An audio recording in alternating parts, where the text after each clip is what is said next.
A man rescued from a canal has died. We're following up on a story we first brought you as breaking news on ABC 7 at 10 last night. Members of the El Paso Fire Department's water rescue team helped Border Patrol find the man in the canal and pull him out. It happened just after 10 p.m. along Loop 375 in Padres in the Lower Valley.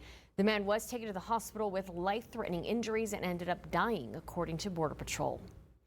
Juarez authorities are urging migrants not to cross the border through the canals. While fewer migrants have been seen trying to cross the river, it remains a risk for everyone who attempts it. ABC 7 Juarez correspondent Heriberto Perez has the story.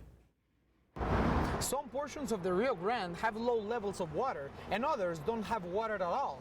Juarez authorities say it can still be a risk for anyone trying to make their way to the U.S.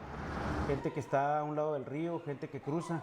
Si bien es cierto que ahorita el peligro es mínimo en cuestión de algún tipo de ahogamiento. Commander Rodriguez with the Juarez Department of Civil Protection says, right now, for people trying to cross the Rio Grande, the risk of drowning is minimum because of those low water levels. But now that the border will start seeing more rain, this could change. Intentaron cruzar cuando tuvimos fuertes lluvias. Last year, a migrant kid drowned on the river because of the strong undercurrents of the river. A person was found in the canal along the border highway last night. Commander Rodriguez told me when this season starts, they do safety inspections along the border to prevent these cases. His department, along with other Juarez agencies, do these inspections, advising people not to cross for their own safety.